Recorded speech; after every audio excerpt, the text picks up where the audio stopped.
हरि ओम नारायण हरि। आज मैं आप लोगों को स्पिरिचुअल वॉक पे जहाँ ले जाना चाह रही हूँ वहीं चलते हैं और आपको भी बड़ा आनंद आएगा आज की स्पिरिचुअल वॉक में, ऐसा मैं मान के चलती हूँ। तो आप सब लोगों का मेरे spiritual channel spiritual walk with मैत्री में सकारात्मक रूप से हार्दिक स्वागत है। आप सब लोग स्वस्थ रहें, मस्त रहें, व्यस्त रहें। इसी कामना के साथ, इसी भावना के साथ, इसी प्रार्थना के साथ मैं रोज़ अपना वीडियो शुरू करती हूँ और सदैव यही चाहती हूँ कि आप सब लोग स्वस्थ रहें, व्यस्त भी रहें। कोई काम काज करते रहेंगे तो मस्त रहेंगे ना, टेंशन नहीं होगी ना फिर फालतू बातों की। तो कहते हैं ना, खाली दिमाग किसका घर? शैतान का घर। तो जब आप व्यस्त रहेंगे तो शैतान आएगा ही नहीं दिमाग में। इसीलिए मैं आपको रोज़ ये बात कहती हूँ कि आप स्वस्थ रहें, व्यस्त रहें, मस्त। आज का जो मेरा वीडियो है वो ये है कि मैं आप सब लोगों के आगे दो विचार रखने आई हूँ। अब निर्णय आपका है कि आपको कौन सा विचार पसंद आता है, अच्छा लगता है और आप उसको अडॉप्ट करते हैं। देखिए, एक है दशरथ, दूसरा है दशानन। रामायण आप सब लोगों ने पढ़ी ना भी हो, सुनी होगी, देखी होगी, क्योंकि बड़ी पॉपुलर रही टीवी के ऊपर भी। लेकिन जो चीज़ समझने वाली होती है, जो उसका तत्व होता है, जो कहानी के पीछे की शिक्षा होती है, समझना उसी को होता है, दूसरी किसी चीज़ को नहीं समझना होता। तो जो रामायण में बहुत सी शिक्षाएं हैं, क्योंकि मर्यादा बताई गई है भगवान राम की। लेकिन भगवान राम से पहले हम उनके पिता दशरथ जी की बात करते हैं कि राजा दशरथ बड़े पराक्रमी और बड़े भारत के बलवान शक्तिशाली राजा थे। अवध के। अवध किसे कहते हैं? अवध नाम क्यों दिया गया? अवध का मतलब है जहाँ पर किसी का वध ना किया जा सके उसे अवध कहते हैं। अवध क्या? जहाँ पर किसी का वध ना किया जा सके उसे अवध कहते हैं। और इसीलिए जब तक रघुकुल का राज रहा, कोई किसी का वध नहीं कर पाया। इसीलिए वो अवध है, जहाँ किसी का वध नहीं हो सकता।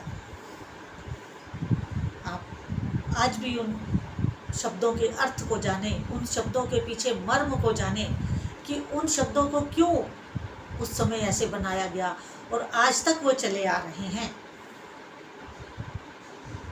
लेकिन मेरा आज का जो आपके साथ बातचीत करने का, चर्चा का विषय है, वो है दशरथ और दशानन।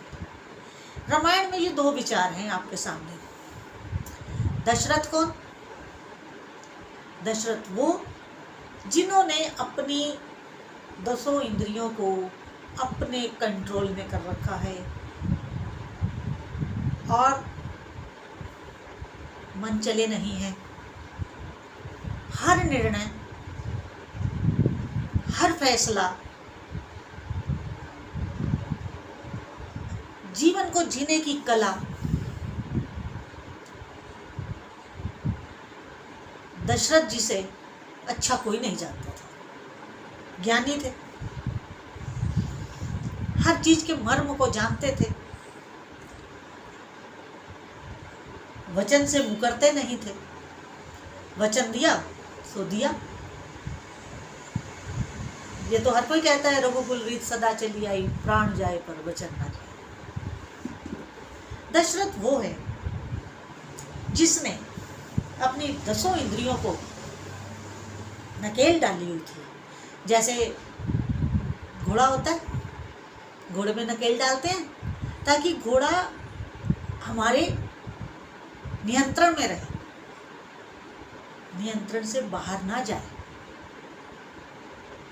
क्योंकि अगर हम दशरथ जी के नाम से ही जाहिर है कि जिन्होंने अपने शरीर रूपी रथ को अपने कंट्रोल में लिया हुआ था, उनका मन, उनकी बुद्धि, उनका चित्त, उनका अहंकार कभी भी डगमगाता नहीं था।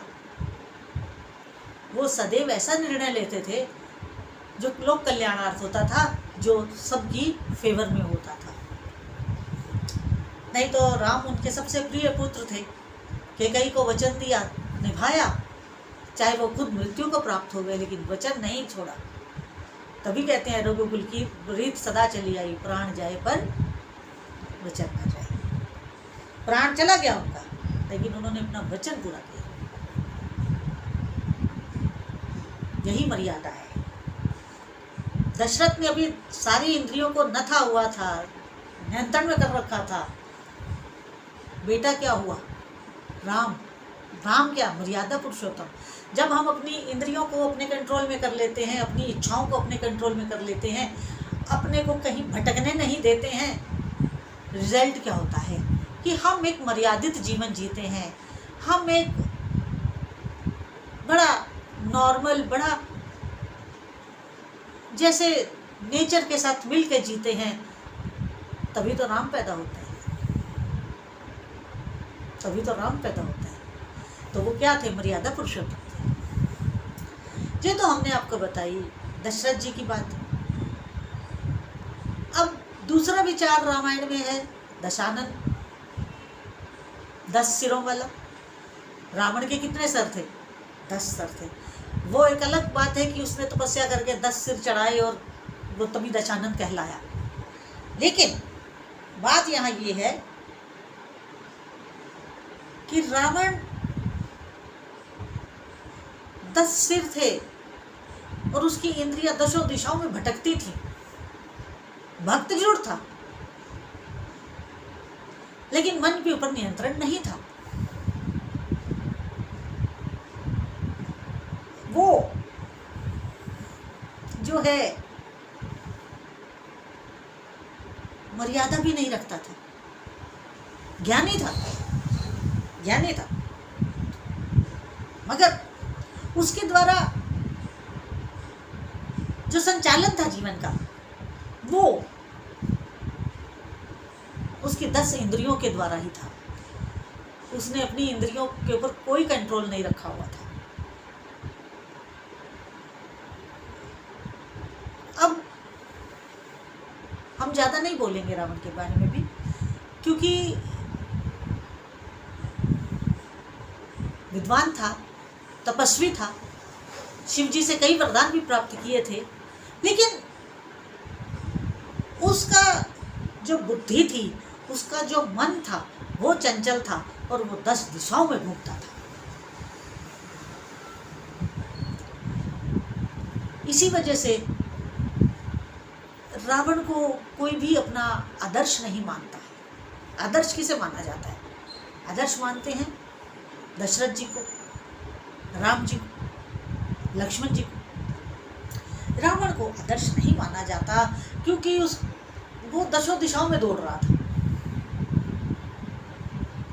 10 दिशाओं।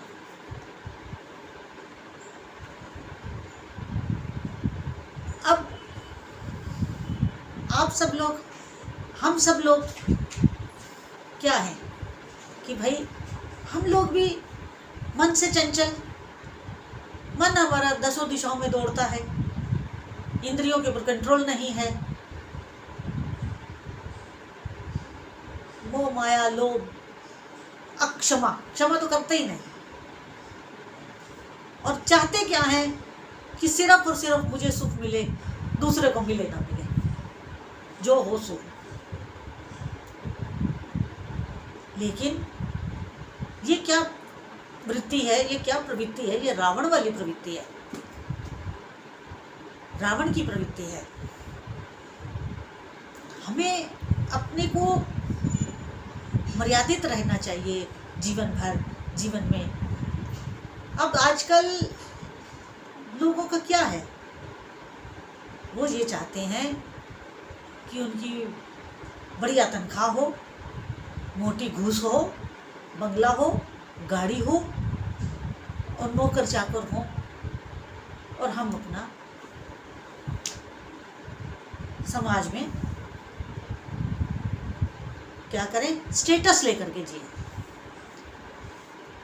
भाई स्टेटस तो आप ले लोगे, कैरेक्टर कहाँ से लाओगे, चरित्र कहाँ से लाओगे? निर्णय आपका है कि आप दशरथ की तरह जीवन जीना चाहते हैं या दशानन की तरह भटकना चाहते हैं।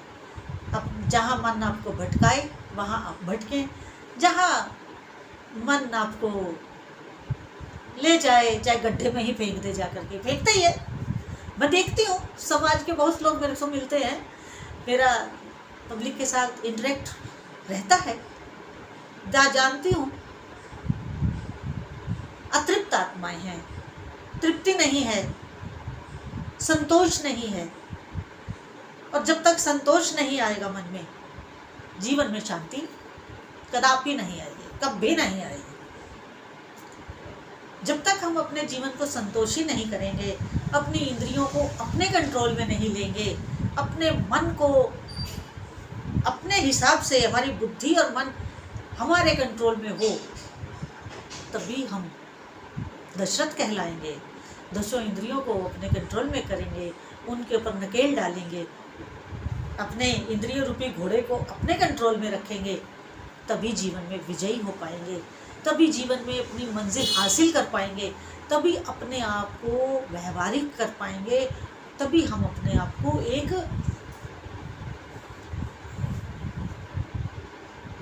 सुंदर जीवन दे पाएंगे, जिसमें भक्ति भी होगी, जिसमें त्याग भी होगा, जिसमें प्रेम भी होगा, जिसमें दूसरों को क्षमा करने की ताकत भी होगी।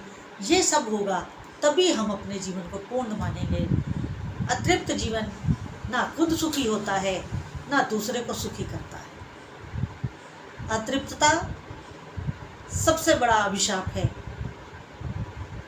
एक मनुष्य जीवन के लिए, और संतोष सबसे बड़ा वरदान है मनुष्य जीवन के लिए।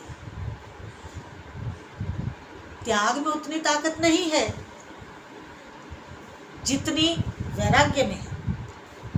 वैराग्य स्वतः अंदर से आता है, त्याग हम बाहर से करते हैं और फिर अपने में अहंकार पाल लेते हैं, मैं तो इतना बड़ा त्यागी, मैं तो इतना बड़ा त्यागी।